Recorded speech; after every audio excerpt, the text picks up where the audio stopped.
Since there wasn't a Need for Speed this year at E3, I presume that Electronic Arts is trying to figure out new ways in which it can beat this dead horse and just have one more game out of it. Or maybe it's trying to actually resuscitate the poor horse and give it a shiny new coat.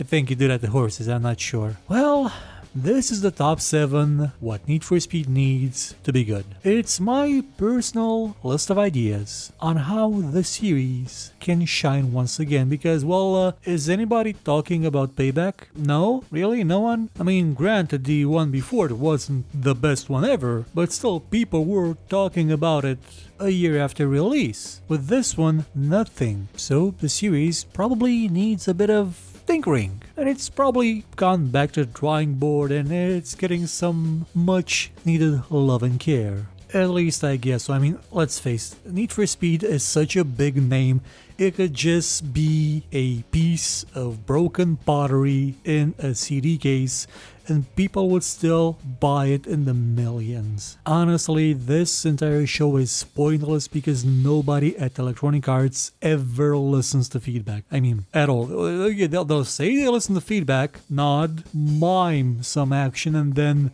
they'll do the opposite. Well, to be fair, sometimes they have reasons to not listen to feedback because some feedback is stupid, while other times they will absolutely roll over if it's somebody saying that they shouldn't put Talibans in their game about fighting the Talibans. EA is funny that way. That being said, let's get it started with number 7. Fantastic Vistas. This may not be something that is critical to the Need for Speed series for most people, but to me it's something that I kinda miss. Ever since the first one I played, since Need for Speed 2, the tracks always had something amazing to look at. Something that just made your jaw drop. Something that would make you race the same tracks over and over again just to see how beautiful they were, until you took everything in and enjoyed it. Remember Monolithic Studios from Need for Speed 2? That thing was just eye candy, complete eye candy. It was amazing to drive through at any speed. Remember the Alps map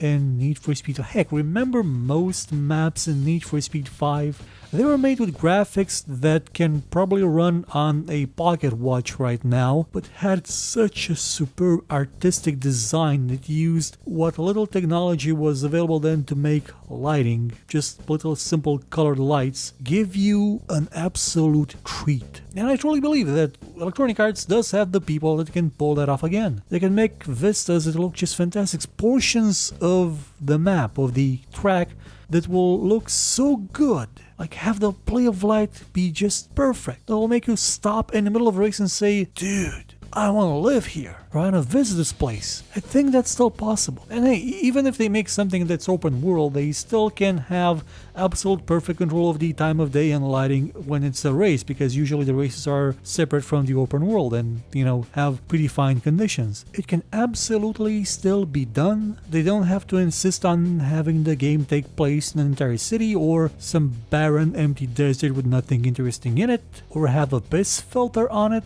or a manure filter. Honestly, no filter. You should just have it look good. Have it look in certain places like you would want to get married there, to that scenery. I honestly feel that is something that's been missing in a lot of games. We sometimes get it mostly incidentally, like sort of an afterthought, which was something that you would see quite often in The Crew, which, okay, not an Electronic Arts game, but it looked beautiful at very specific times of day in very specific areas. Otherwise, it would just kind of be Number 6. Need for Speed 5 type handling. Again, this is a more personal list, and this may not be something that will be to the liking of everyone. I absolutely get that. I absolutely understand this if you'd prefer it to be different. To me, Need for Speed should sort of try and skate in the line between an arcade game and a more simulator type-ish racing game. And I believe that the best example of this was Need for Speed 5. The cars felt like they were cars. They had weight, inertia, you could see them moving, and I mean, you could see them load balancing. You had to master them. You had to get used to each and every individual car and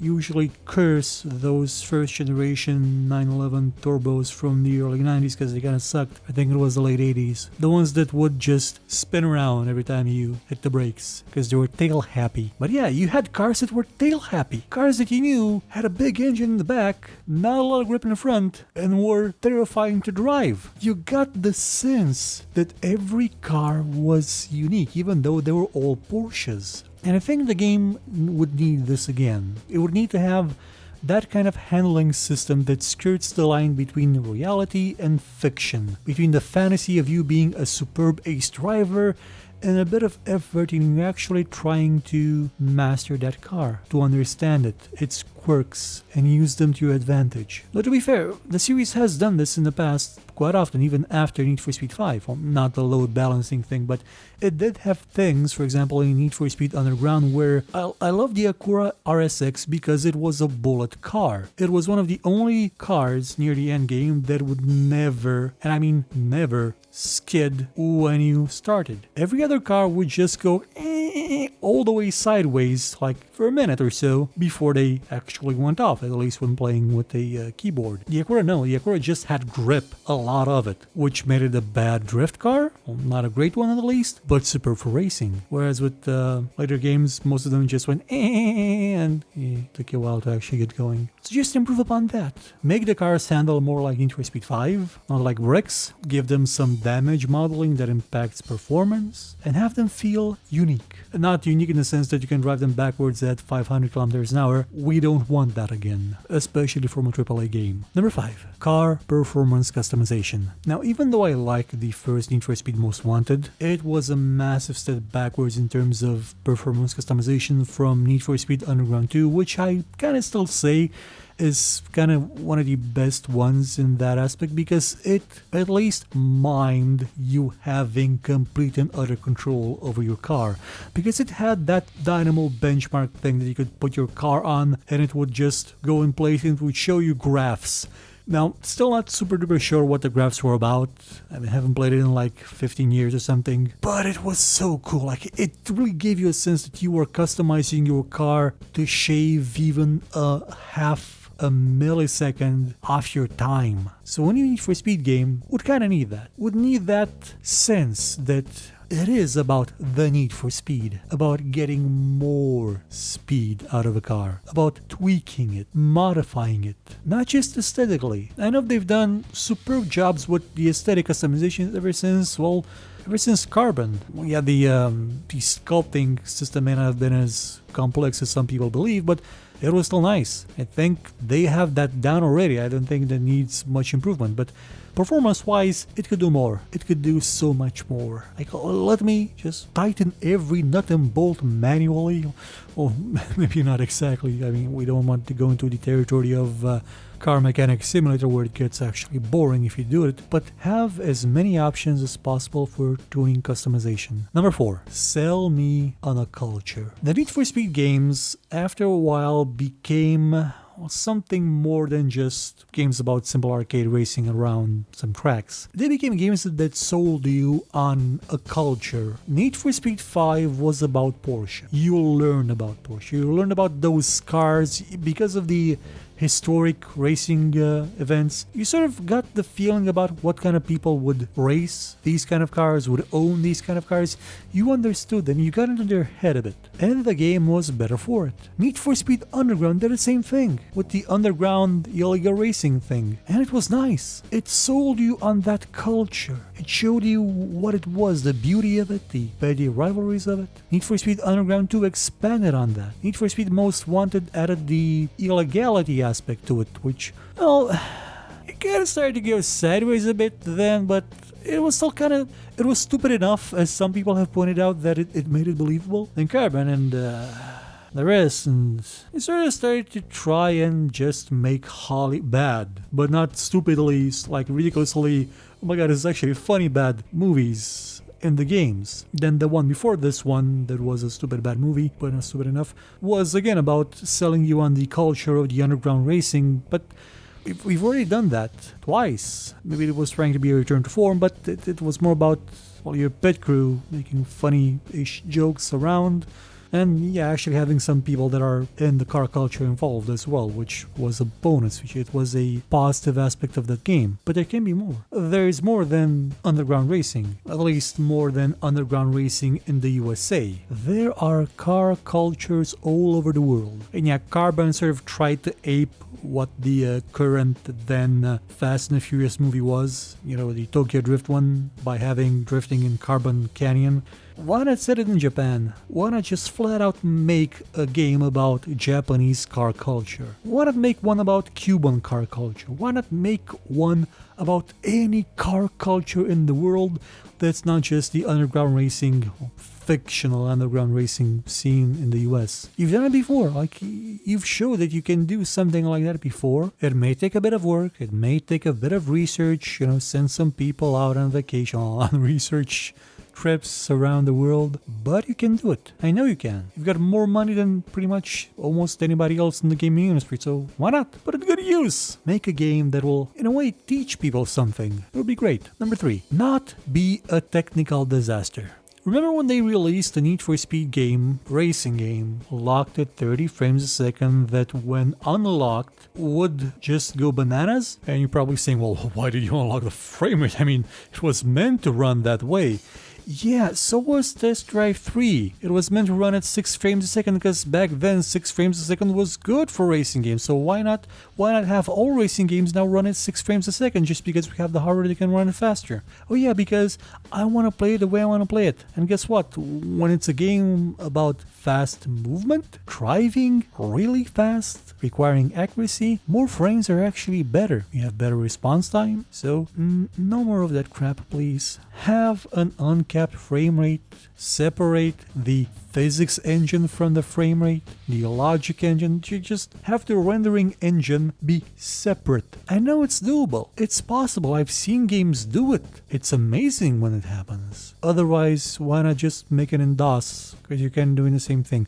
Also on this subject, actually have proper support for controls. Guys, I've played Need for Speed games in the past that were not really all that great to play with the controller. I think, possibly mistaken, but either Unleashed 1 or Unleashed 2 had a massive delay in the controls. It just made it unbearable to play with a gamepad. And that was a series meant to be a simulator. A boring kind of simulator, but still, it was an interesting take on a series. Just have it, sort of work, not have horrible things in it that will make it not work. I'm not saying to make it offline like a single player racing game should be. You can still have your absolute and total disaster of an online DRM in there. It's okay. I'm used to it. You're gonna turn it off the servers next year, so it's not like anybody's gonna be playing it anymore. It's your loss. But just have the game work. Have the physics work. Have the controls work.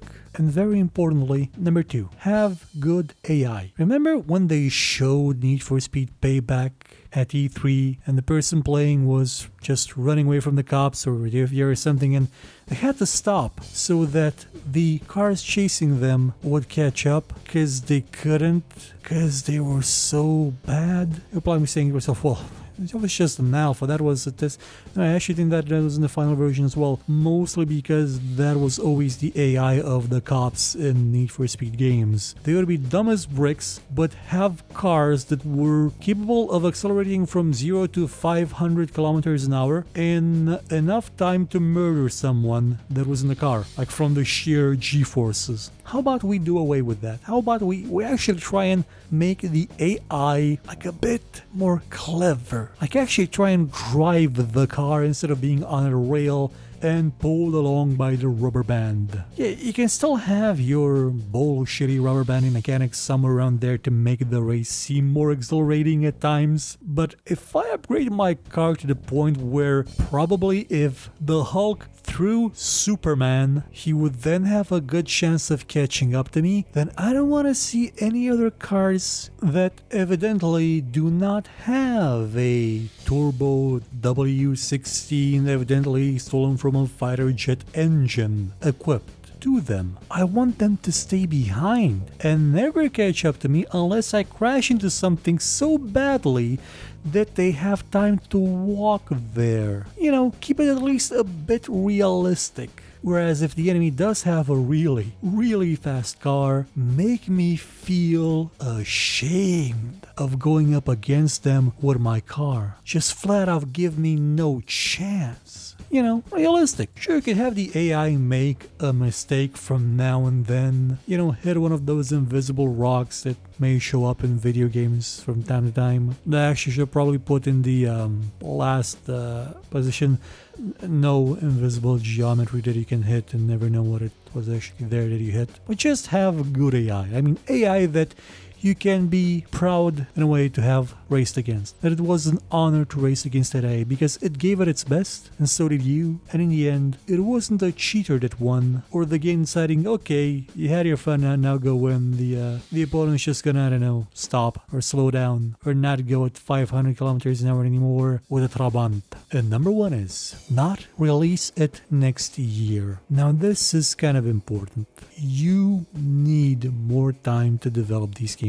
The past couple of iterations have proved it. 2 years? Not enough. You need 1 more year to rethink it, remake it, rebuild the technology at the base of it maybe. And I know it's gonna cost. I mean, having so many people work 1 extra year, that's, well, probably $10 million at the least. But as I've said, Need for Speed routinely sells a lot.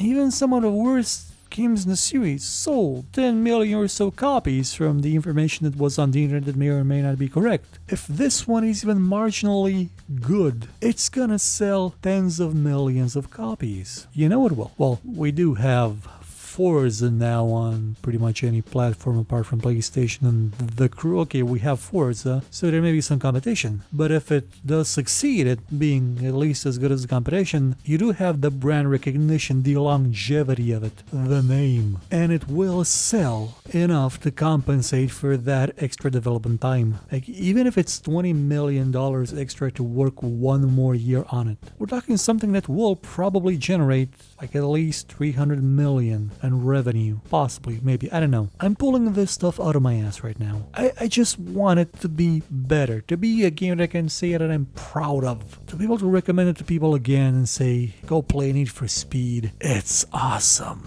The dark times are then it's all perfect and sunshine and rainbows right now. Now I know that none of this will actually happen because it's Electronic Arts, but hey, you know. I'd also like to give a few special mentions to some other of my personal preferences, which is the addition of historic cars. I like a lot of them. I still have that dream of one day seeing a Century of Speed game where it's basically going through historic eras up until the present day, visiting different types of races, different cultures, different eras, but still not losing them as you progress, still having the ability to go back, you know, with the historic race event from now and again, like Need for Speed Porsche had. And also, a special mention to a request that will probably never happen: do not make it open world. Most of the Need for Speed games of the past, I mean, I think apart from Pro Street and I think the Run maybe was not open world, they've all kind of been open world and not necessarily have been the better for it. Maybe leave the open world to Burnout, or that sequel that Burnout Paradise had a couple of years ago called Need for Speed Most Wanted, because that was not a Need for Speed Most Wanted game, and just maybe go back to tracks. Not boring racing tracks, you know, like the Spa-Francorchamps, the Hockenheims, or dare I say it, Nürburgring. No, the scenic ones, the beautiful ones. The ones that don't exist anywhere in the world, but make you wish they did. If you have your own suggestions about how Need for Speed can be great again, can be fantastic, can be superb, please mention them in the comments. Again, we will be completely ignored because it's Electronic Arts. I mean, what do we expect, honestly? It's probably gonna be filled with microtransactions up to the wazoo, playable only online, and, you know, go poof when they realize that nobody's paying for stuff in the game anymore. You know, like they did with Need for Speed Online. So I think the game was actually making money, but, you know, not allowed to have the servers, you know, the Pentium 3s on which the servers ran still be maintained. And of course, a special mention will go out to them having a first-person cockpit view with working mirrors, which apparently not all racing games do these days, because it's harder to make mirrors now than it was 20 years ago for some reason. Goodbye.